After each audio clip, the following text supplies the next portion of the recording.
যথাযোগ্য মর্যাদায় ৭৬তম প্রজাতন্ত্র দিবস পালন সিপাহীজলায়। যথাযোগ্য মর্যাদার মধ্য দিয়ে দেশের ৭৬তম প্রজাতন্ত্র দিবস উদযাপন করল সিপাহীজলা জেলা প্রশাসন। চরিলাম স্থিত পণ্ডিত দীনদয়াল উপাধ্যায় মিনি স্টেডিয়ামে ৭৬তম প্রজাতন্ত্র দিবস উদযাপন করল সিপাহীজলা জেলা প্রশাসন। জাতীয় পতাকা উত্তোলন, মার্চ পাস্ট, মনোজ্ঞ সাংস্কৃতিক অনুষ্ঠান ছিল জেলা প্রশাসনের প্রজাতন্ত্র দিবস মুখরিত।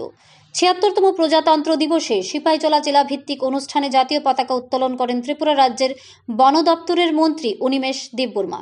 জেলার প্রজাতন্ত্র দিবস উদযাপনের এই মহতী কর্মযজ্ঞে মন্ত্রী অনিমেষ দেববর্মা ছাড়াও উপস্থিত ছিলেন সিপাহীজলা জেলার জেলা শাসক সিদ্ধার্থ শিব জেসওয়াল, সিপাহীজলা জেলার জেলা পুলিশ প্রধান ডিজে রেড্ডি সহ অন্যান্য আধিকারিকেরা।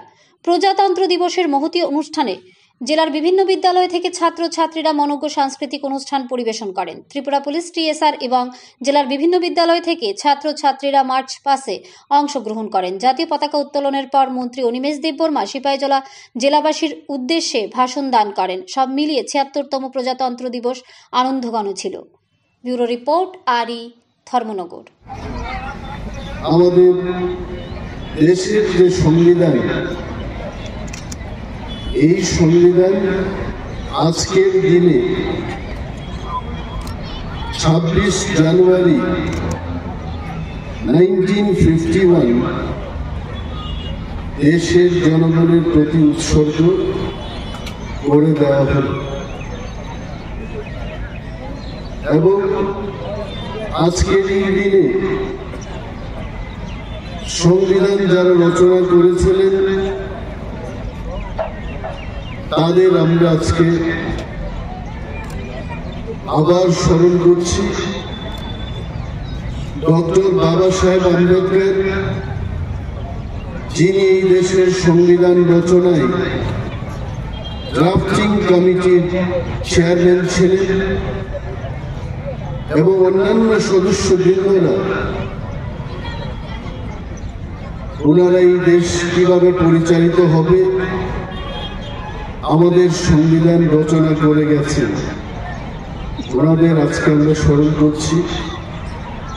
দেশ স্বাধীনতা লাভের জন্য যারা সংগ্রাম করেছেন, বীর শহীদদের প্রতি আজকে আমরা সম্মান জানাচ্ছি। 1947 আমাদের দেশ যখন স্বাধীন হলো, ঠিক তার কিছুদিন বাদে সংবিধান রচনার একটা কমিটি গঠন। আজকে আমাদের দেশ অনেক বছর এগিয়ে গিয়ে বিশ্বের মধ্যে আমরা এগিয়ে চলছি।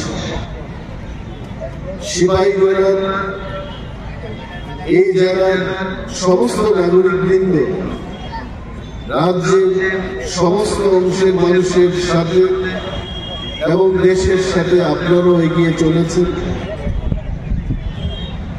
আজকে আমাদের সংবিধান যদি রচনা না হতো, আমাদের দেশ সুশৃঙ্খলভাবে বিশ্বের সবচাইতে বড় গণতান্ত্রিক দেশ হিসাবে আমরা এগিয়ে যেতে পারতাম।